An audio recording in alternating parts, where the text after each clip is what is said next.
Once upon A time ಭಟ್ರ cinema ಅಂದ್ರೆ ಉಪ್ಪು ಹುಳಿ ಖಾರ ಎಲ್ಲ ಪರ್ಫೆಕ್ಟ್ ಆಗಿರೋ ನಾಟಿ ಕೋಳಿ ಮುದ್ದೆ ಸಾರ್ ತರ ಇರೋದು. ಆಗ ಶಿವಣ್ಣಂದು ಕರ್ನಾಟಕ ದಮನಕ ಸಿನಿಮಾ ಬಂದಾಗ ಓಕೆ, ಇವಾಗ ಈ ಸಿನಿಮಾ ಮನದ ಕಡಲು, ಅಲ್ಲಲ್ಲಿ ಸ್ವಲ್ಪ ಉಪ್ಪು ಸಪ್ಪೆ ಸಪ್ಪೆ ಅನ್ಸ್ಬಿಡ್ತದೆ.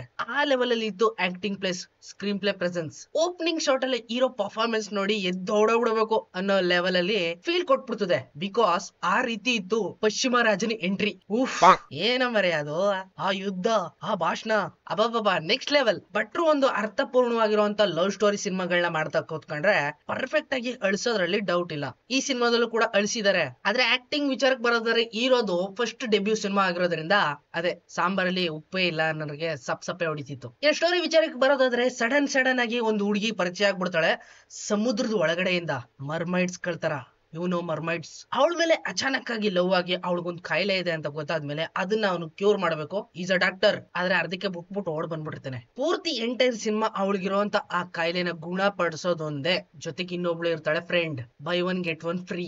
ಒಂದು ಕೂಗೋ ಕೋಳಿ, ಇನ್ನೊಂದು ಕೂಗದೇ ಇರೋ ಕೋಳಿ. ಇಲ್ಲಿ ಹೀರೋ ಆಯ್ಕೆ ಮಾಡ್ಕೊಳ್ಳೋದು ಯಾವ ಕೋಳಿ ಅಂತ ಸಿನಿಮಾದಲ್ಲಿ ಹೋಗಿ ನೋಡಿ. ಅದ್ ಯಾವ ಕೋಳಿಗೆ ಆ ತರದೊಂದು ಕಾಯಿಲೆ ಇರುತ್ತೆ ಅಂತ ಸಿನಿಮಾದಲ್ಲೇ ಹೋಗಿ ನೋಡಿ. First half cinema full drag ಮಾಡ್ಬಿಡ್ತದೆ, ನಿಮ್ಮನ್ನ ಹುಚ್ಚಿಡಿಸ್ಬಿಡ್ಬೇಕು. ಹೀರೋ ಆಕ್ಟಿಂಗ್ ಆ ಲೆವೆಲ್ ಅಲ್ಲಿ ಇದೆ. ಫಸ್ಟ್ ಡೆಬ್ಯೂ ಸಿನಿಮಾ ಅಲ್ವಾ, ಸ್ವಲ್ಪ ಎಳಿತದೆ. ಆ ಲೆವೆಲ್ ಅಲ್ಲಿ ಏನು ಎಕ್ಸ್ಪೆಕ್ಟ್ ಮಾಡಕ್ ಹೋಗ್ಬಿಡಿ ಅಷ್ಟ್ರಲ್ಲೇ. ಸೆಕೆಂಡ್ ಹಾಫ್ ಆದ್ಮೇಲೆ ಹುಡುಗನ್ ಪರ್ಫಾರ್ಮೆನ್ಸ್ ಸ್ವಲ್ಪ ಬೆಟರ್ ಆಗಿ ಮೂವ್ ಆನ್ ಆಗುತ್ತೆ.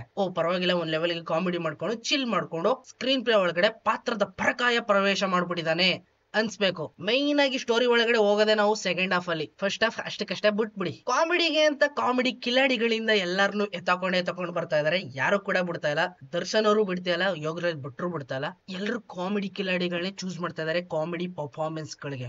ಬ್ಲಾಕ್ ಕೋಬ್ರಾ ಸೂರಜ್ ಪರ್ಫಾರ್ಮೆನ್ಸ್ ಏಕ್ದಮ್ ಜಕಾಸ್. ಇಲ್ಲಿ ಹೀರೋ ಹೊಸಪ ಆದ್ರೆ ಹೀರೋಯಿನ್ ಮಾತ್ರ ಅಳಬ್ರು ಅಂತ ಅನ್ಕೊಳಕ್ ಹೋಗ್ಬಿಡಿ. ಹೀರೋಯಿನ್ಗಳು ಕೂಡ ಫಸ್ಟ್ ಡೆಬ್ಯೂ ಸಿನಿಮಾನೆ. ಒಂದು ಕೂಗೋ ಕೋಳಿ, ಇನ್ನೊಂದು ಕೂಗ್ದಿರೋ ಕೋಳಿ. ಕೂಗೋ ಕೋಳಿ ಮಾತ್ರ ಏಕ್ದಮ್ ಹಾಟ್, ಸ್ಪೈಸಿ, ಕ್ರಂಚಿ ಮಸಾಲ ತರ. ಇನ್ನು ಇವರಿಬ್ರು ಪರ್ಫಾರ್ಮೆನ್ಸ್ ಅಲ್ಲಿ ಮೈನ್ ಆಗಿ ಅಟ್ರಾಕ್ಟ್ ಮಾಡದೆ ಕೂಗೋ ಕೋಳಿ.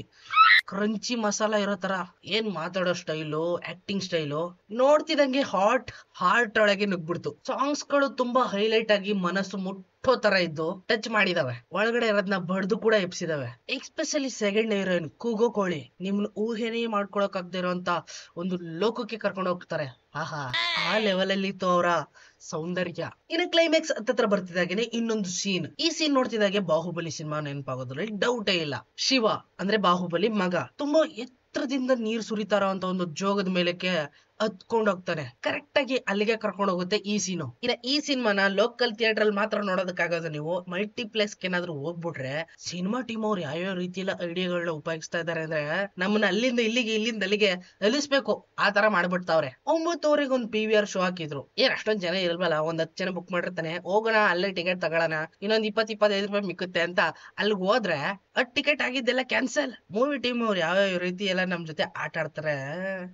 ಸುಮ್ನೆ ಪೆಟ್ರೋಲ್ ವೇಸ್ಟ್ ಆಯ್ತಲ್ಲ ಅಲ್ಲಿ ಗಂಟೆ ಹೋಗಿದ್ ಬಂದು. ಸೊ ಓವರ್ ಆಲ್ ಈ ಸಿನಿಮಾದ ಸ್ಟೋರಿ ತುಂಬಾನೇ ಚೆನ್ನಾಗಿದೆ. ಹೀರೋ ಆಕ್ಟಿಂಗ್ ಸ್ವಲ್ಪ ಡೆವಲಪ್ ಆಗಿ ನ್ಯಾಚುರಲ್ ಆಗಿದ್ದಿದ್ರೆ ಇನ್ನೂ ಚೆನ್ನಾಗಿರೋದು, ಬೆಟರ್. ಒಂದೇ ಒಂದ್ ಮಾತ್ರ ಇಷ್ಟ ಆಗ್ಲಿಲ್ಲ, ಪಶ್ಚಿಮ ರಾಜನ್ ಆಕ್ಟಿಂಗ್ ಪರ್ಫಾರ್ಮೆನ್ಸ್.